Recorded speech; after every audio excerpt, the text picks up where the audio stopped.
Good evening, ladies and gentlemen, and welcome to this week's episode of Risk Life News.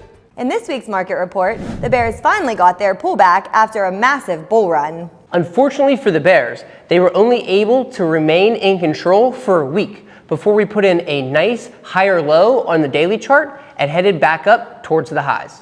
Which leaves us in an interesting spot. You wouldn't be surprised to see the ES range between the 48.40s and 47.40s for a while now, but we shall see how the action plays out. In this week's Tradefluencer news, I was delighted to stumble across the Instagram profile of penny stock trader Timothy Sykes. And do you care to tell the people how you know who Timothy Sykes is, Tyler? Reality TV may or may not be a guilty pleasure of mine, but I blame you. It's totally your fault. Sure it is.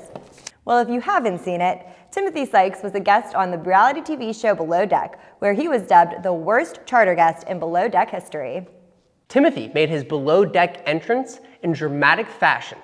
He flew in with a handful of his students on a helicopter. And just like the rest of you degenerates would have done, they spent their time on the super yacht trading instead of just enjoying themselves. Oh my God, I can't even buy. This is so f***ing annoying. Come on! Someone needs to be punished. It's true. And when the Wi-Fi wouldn't work, Mr. Sykes was not a happy camper. Hold on. The lack of internet screwed up this whole thing. Hope you had a good day at work. It's f***ing ridiculous. F***ing internet that like barely works. Don't talk to me. I'm gonna f***ing kill someone. He claims he still made $70,000 on the boat that day, so not too bad. It's not bad at all. That being said, it did not help Timothy's tipping. Ah yes, Timothy's presented $22,000 as his tip, and then took $5,000 out right in front of the crew for their poor service. Let's talk tip. Okay. I got a big wad of cash here. Overall we were happy, but I had planned to give you guys 22 grand, but there were some things wrong. So I want to give you this 2,000 first of all. Here's 10,000 more. So out of the 22, we're gonna give you, we'll rip it.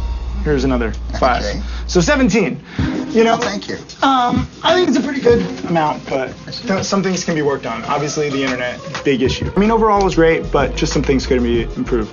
Okay. Thank you very much, sir. Thank you. Thank It you was so great. much. Thank you. Never had that happen before. Show me a packet full of $10,000 and say, you up, I'm taking 5 grand back. 25 years plus, never had it happen. I gotta be honest, Timmy. When you pulled that move, I was really hoping Captain Lee would kick your ass. Because believe me, Captain Lee could kick your ass. Or at least give you a swift kick to the balls. After finding Timothy's Instagram page, it was refreshing to see that he's still trying to find Wi-Fi in stupid fucking places. FX Alec G is back in the news, this time with his house being broken into and about $50,000 worth of his stuff being stolen. Yeah, that's tough. In response, Alex decided to move into a new home and hire himself around-the-clock security guards. Okay, Scarface. Money, money, money, money, money, money. That's all I ever hear in this house. Manny, look at this pelican fly. Come on, pelican.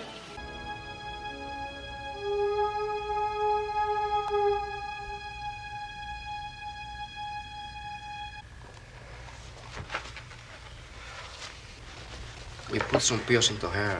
She's gonna be all right, Tony. Close that fucker down. If you don't spend some of that money on a shooting coach, come on. Alex was also photographed in Las Vegas, gambling with Steve Will Do It and Dana White. Alex, instead of paying for all that security, why don't you just get Dana to give you some fighting lessons so you can protect yourself? Is Alex going to be the first tradefluencer to graduate to influencer? In trading podcast news, Austin Silver FX dropped a new The Day Trading Show with Jason Greystone. Austin might have the best beard in trading. I don't know, what do you think? Do you think he's eligible to be in the running for the most handsome tradefluencer? He's kind of hippie hot. I bet he does meditate and trade while barefoot. Barefoot? He kind of reminds me of one of those guys that would trade with those little shoe glove things. The ones that like your toes go in? Yeah. Gloves for your feet. I think you literally have to be a serial killer to wear those things. Yeah, you really can't have any empathy for yourself if you wear those. Definitely not. This week's episode of Risk Life News is brought to you by the Prop Firm Journal. Head to propfirmjournal.com to find out which prop firm is right for you.